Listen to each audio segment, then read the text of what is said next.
Hi, my name is Kerri Owens. I will be teaching a lesson today on story elements for third grade. So for today, we are just going to be doing the introductory part of the lesson. And then as the week goes on, we would be going deeper into the different elements and how they connect and react to one another, how they are interwoven to tell a story. So I hope you enjoy.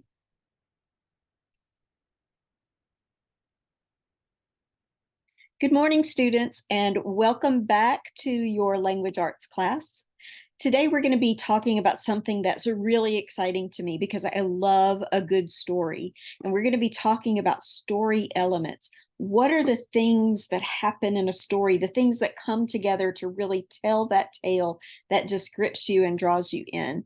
So, it's going to take us through the week to really get into all of the different ways that they work together. But today, like I said, today is the introduction. So we'll be just identifying the different things. So let's talk about the standards. What TEKS are you going to be learning to prepare you um, as a third grader?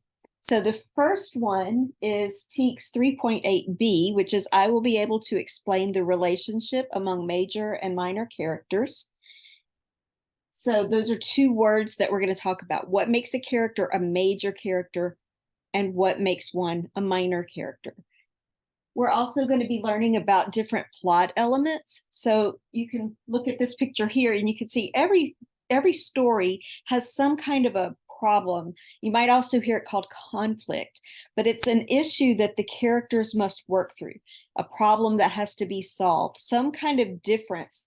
How is it different from the beginning of the story to the end? What things happen? So we have the problem and then all the things that happen and they just come to a point, and then this is what we actually call the climax, and then after that things just kind of resolve, so we come to the solution for the problem.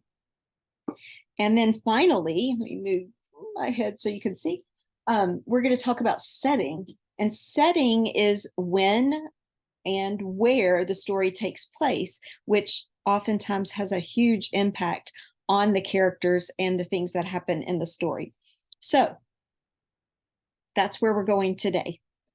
To get us started, I want you to think about a story that you've enjoyed, something maybe your favorite story. It could be a book series like the Harry Potter series.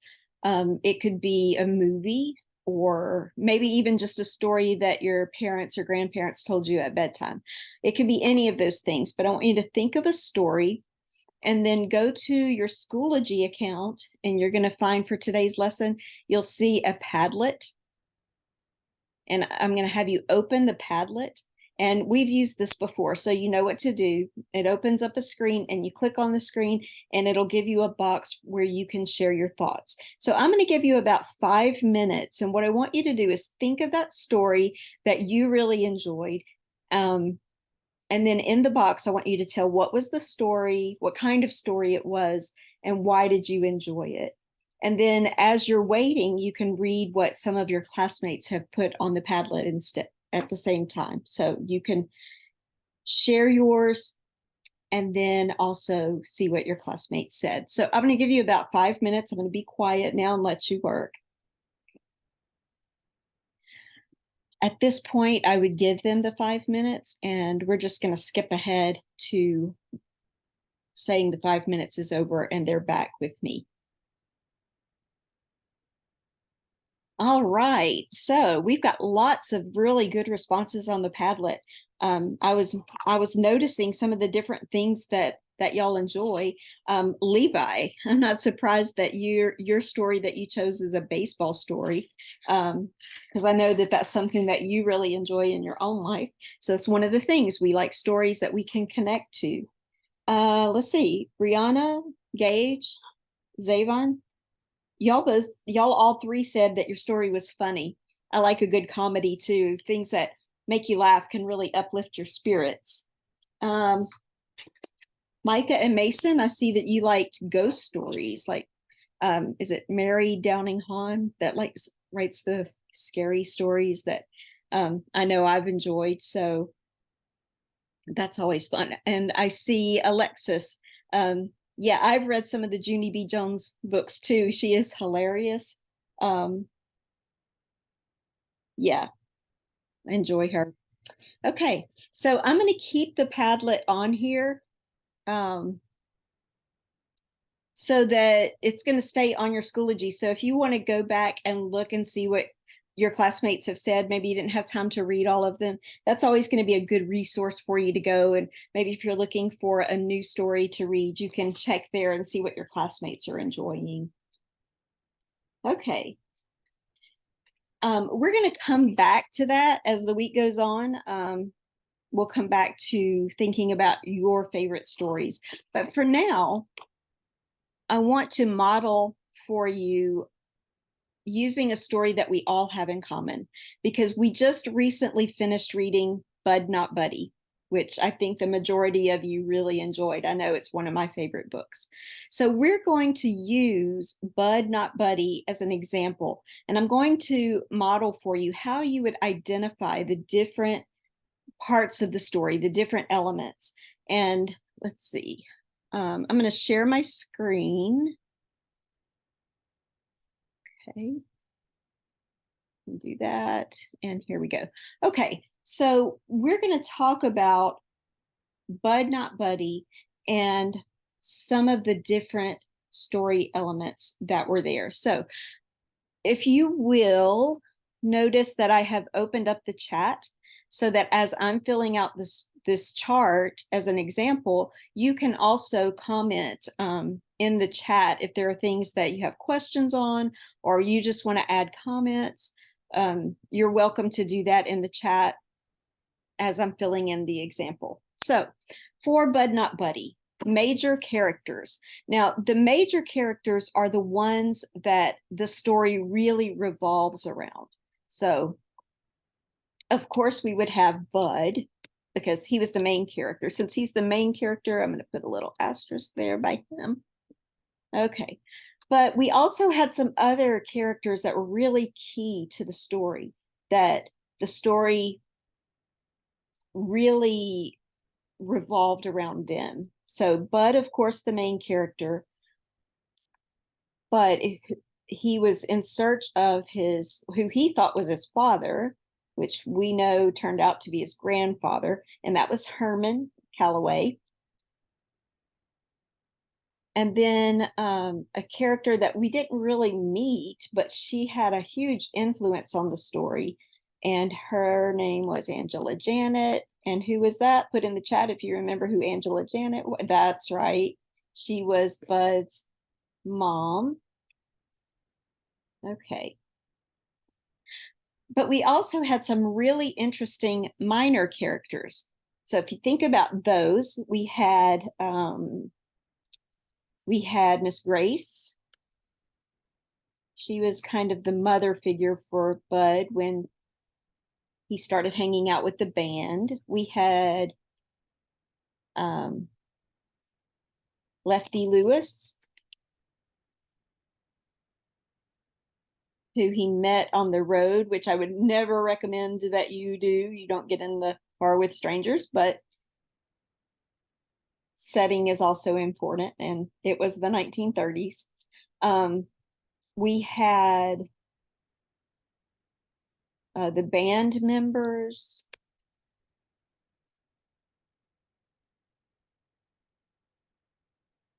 We had his fake family. Remember, they hit him on the head and kept calling him Clarence. Remember that? Fake family. The librarian. Okay, so you get the idea, the minor characters. All right. Setting, I've already mentioned, and it was the 1930s. It was the Great Depression. And later this week, we will be looking at why that was so significant. What the Great Depression, the setting actually was almost as influential as it was as influential as some of the characters were. So it really shaped the story.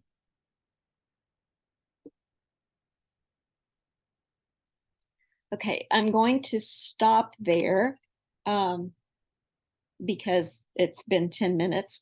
So what I would do is I would continue going on and filling in that chart. Um, I guess I can stop the screen share. Okay, so I would finish filling in the chart with them and look at the comments that they make. And then the next part of the lesson is that I would have a story for them to read on their own and fill in their own chart in their small groups. So I would have breakout groups that were already predetermined. And so I would move the students into their breakout groups so that they could read the story together and then talk about the story elements and just identify them, because later in the week we would go into how those elements come together and play off of one another. So as far as differentiation, part of it would be that I would purposefully put students into groups where they could work together. For this particular lesson, I would have them working with other students that are at a very similar level. And so for the students who are right now not proficient, I would put them in a group, and then they would open up a document that would be attached to Schoology for them to do for their story. But I would have the answers, the different things that go in the boxes, I would have those on. Okay, so it would actually be a form in Google that they could go to, and they would move the answers into the correct boxes. If I'm saying that correctly. Yes. So they would actually have the answers there, but they would put them into the appropriate places. My proficient group would fill out the chart just the same as I was doing. They're going to fill in for the different characters, major and minor, setting, plot, problem, solution. And then my advanced group, I would have do the same chart, but then I would also have them in the story, I would have them do a second chart, and I would have them reimagine the story. So where the story that I have them reading is about pandas. That's why the pandas. And the story, I would have them reimagine it as in, what if the main characters were the penguins that were at the end of the story? What if the penguins had been the main character? How would that have changed things? And then have them do a chart based on that reimagining of the story. So then after that, after they've done their group work, I would have another story. These are actually just short paragraph, couple of paragraphs, where I would have them do this activity on their own, and they would read the story, they would answer questions about the plot, the setting, the characters, and then it would also be differentiated, so that the higher group, I would ask them questions more about, like, suppose the setting had taken place in Africa, the African jungle, instead of the Antarctica. What if they go into the jungle? So something like that, where they would have to figure out how that would really change the story. So they would have to interact with it that way. Let's see if there was anything else.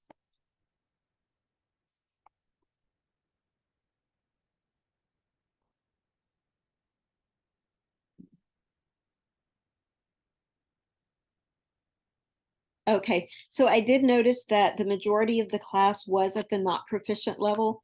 I would definitely be checking in with them more frequently to make sure that they're understanding before we get too far into the process. So I would probably pop into their groups a little bit more often, but I would also pop into the proficient and the advanced to make sure that they are going as deep as they need to, because every student deserves to grow.